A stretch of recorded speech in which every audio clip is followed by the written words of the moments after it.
Welcome to the channel. My name is Matthias. Today we're going to talk about Wolverine issue 24, where we have Peter David back on the series.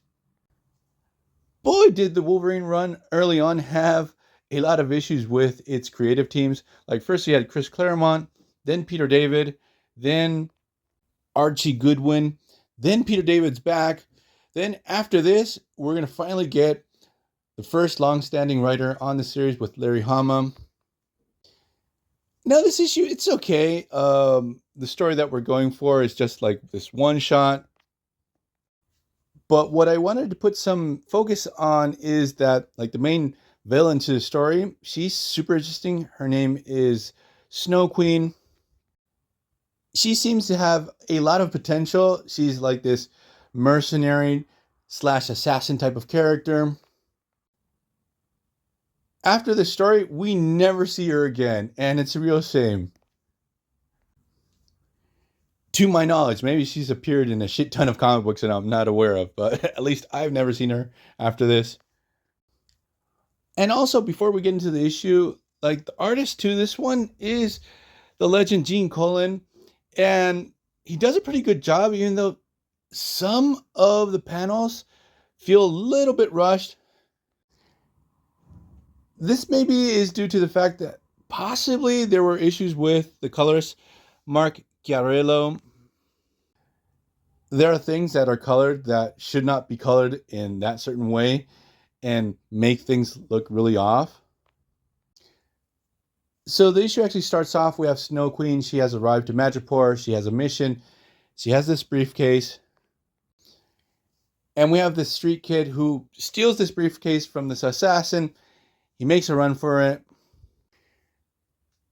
The kid has no idea that he has bitten off way more than he can chew. And it's immediately apparent that Snow Queen has no issues with murking a kid. She even takes one hostage to force this very young robber to give her back the briefcase. So what happens is Snow Queen actually puts a mark on this kid's head. Now all of Madripoor's underworld is trying to find him. So this leads to Wolverine, who was during this time using the patch persona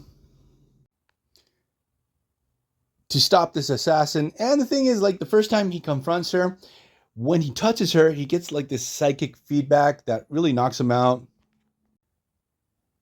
So we get the setup that possibly Snow Queen is a mutant. It's never really explained. But it's like really cool to see this new assassin come out of nowhere and actually have powers that knocks out Wolverine. It sort of elevates the stakes to the story. So what happens is we have Wolverine romping around Madripoor, taking down as many thugs as possible. We discover that this kid is able to open the briefcase and there's a bomb in it, but the kid is totally oblivious about this fact. The kid is just interested with all the money he has found, and the thing is that the bomb starts ticking away. Because obviously it's a time bomb. So what happens is Wolverine is able to track down the kid. Obviously, at the same time, Snow Queen arrives. We have a brief battle between both characters. Very interestingly in this story, because that was sort of a thing during this time, Wolverine would not pop his claws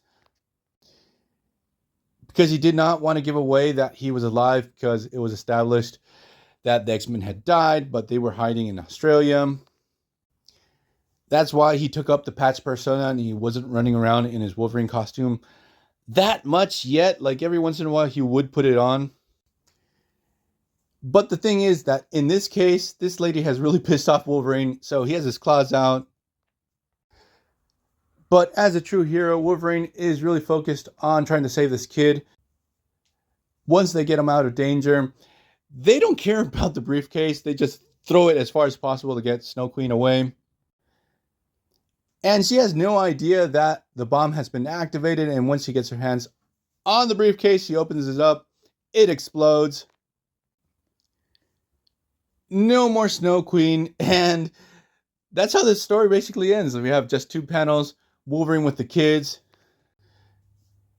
Wolverine throws out a quick joke about the fact that Snow Queen has been thawed. And again, I think we never see this character again. And it's a shame because I feel like she would be like a cool staple to the Magical underworld.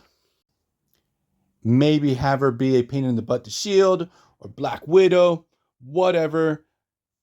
The thing is, we're going to leave this video here. Hope you guys liked it. See you guys next time. Bye.